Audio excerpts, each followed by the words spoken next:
Welcome to this explainer. Today, we're diving into something deeply personal and honestly pretty profound. It's this concept of the dignity of acceptance. So often in life, we look at letting go or walking away as this massive sign of weakness, right? Like it's a total failure. But today, we're going to reframe that entirely. We're going to look at why surrendering to reality, instead of just constantly, endlessly fighting it, might actually be the absolute bravest, most restorative thing you can possibly do for yourself. Okay, let's dive into this. Ask yourself, must you really win every single battle? Society is just constantly pressuring us with this narrative of unending victory, isn't it? We're told to push harder, fight longer, literally never give up under any circumstances. And whether that's clinging to a failing career path that's making you absolutely miserable or trying to save a toxic relationship that's honestly already over, it builds up this incredibly heavy expectation. Like if you aren't winning, you must be failing. But what if that constant, unyielding fighting is actually the exact thing breaking you down? Section 1. Redefining maturity and winning. As we start unpacking the source material, we really need to step away from this illusion that securing a victory is the only valid way forward. To do that, we have to recognize something absolutely crucial. Maturity is learning how to accept reality without abandoning yourself. I want you to just let the gravity of that sink in for a second. It literally changes everything about how we view success.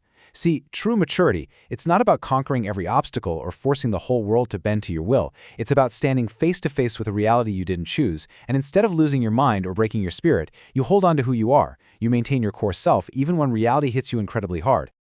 Let's move to Section 2, the hidden gift of defeat, and see how this builds. Now, I know the gift of defeat sounds like a total oxymoron, but we're going to explore this really surprising, kind of counterintuitive duality of getting bad news. There's actually a profound gift wrapped up in loss.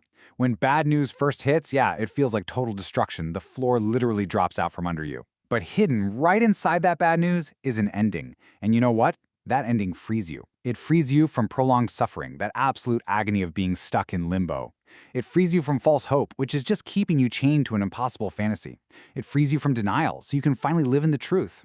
And maybe most importantly, it frees you from absolute bone-deep exhaustion. Every single one of these is a massive, heavy burden. So when that bad news hits, it's also the very thing lifting those weights right off your shoulders. Which brings us to this incredibly powerful quote from our text. You lost the war, but the war is over. Just sit with that for a moment. Yep, the outcome wasn't what you wanted, you lost. But the grueling, devastating, soul-crushing war, it is done. You don't have to put your armor on anymore. You literally don't have to fight today. And this brilliantly illustrates a really vital paradox. Traditionally, we look at our losses as just defeat alone, right? Just pure negative space, a total failure. But there's this alternative way to look at it, defeat and relief. Losing a war isn't just a defeat. It's a profound, incredibly necessary relief from the fighting itself. It's that sudden quiet you get after months or even years of noise. And honestly, acknowledging that relief doesn't make you weak. It just makes you honest about how desperately tired you really were. Moving on to Section 3, the 3 pillars of acceptance. So how do we actually do this? How do we embrace this relief? What are the specific emotional tools we need to successfully accept bad news, drop that heavy armor, and actually start healing? Well, the first one is generosity. In this context, generosity specifically means not having harshness toward yourself. And I want to ask you directly, when you experience a failure or a loss, are you your own harshest critic? Do you just beat yourself up over what you should have done differently?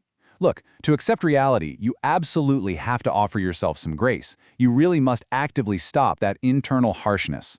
And that leads us right into the second pillar, self-compassion.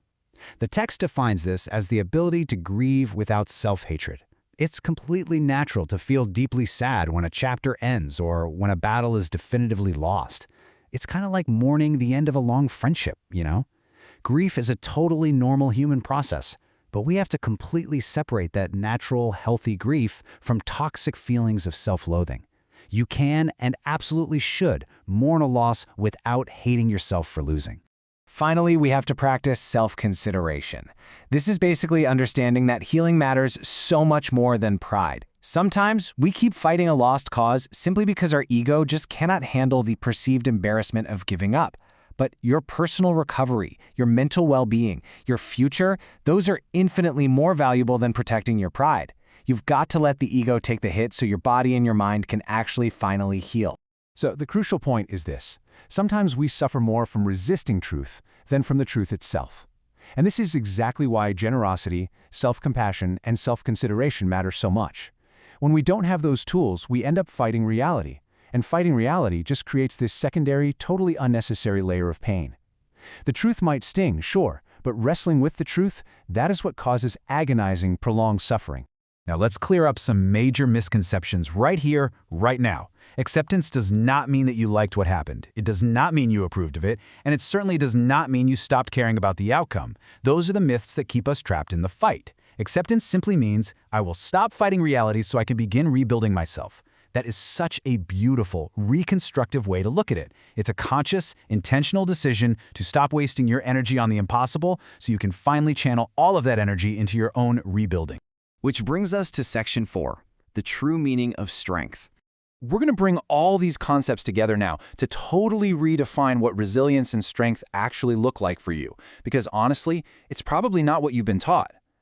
As we finally let go, we start to experience what the source text reveals as these stacking, rhythmic rewards. First, there's dignity in accepting your limits. It really is dignified to know what you can and cannot control. Next, there's wisdom in knowing when a chapter is ended. It takes incredible, profound insight to turn the page instead of just staring endlessly at the bottom of the same one. And finally, there is peace in no longer carrying a war that has already consumed way too much of your life. Dignity, wisdom, peace. These are the amazing rewards of simply letting go. Now, what's really interesting about this next point is how it dismantles a deeply ingrained societal myth. We're always told a strong person is someone who never breaks. We have this highly romanticized image in our culture of unbroken, rigid toughness, right? We picture the stone wall that never crumbles no matter what hits it. But listen, that isn't human strength. Rigidity isn't strength, it's brittleness. And eventually, brittle things always shatter. Instead, the source gives us a completely different, much healthier definition. A strong person is someone who can look at a harsh reality and say, "This hurts deeply, but I will not destroy myself trying to undo what cannot be undone." I really want you to adopt that. Use it as a powerful, personal healing mantra. Acknowledge the deep hurt, absolutely, but totally refuse to destroy yourself trying to reverse time or change the unchangeable. That is true, lasting strength. So, as we wrap up this explainer, I want to leave you with one final, provocative question to really carry with you today. What do you need to stop trying to undo? Think about the wars you're still fighting that are honestly already over.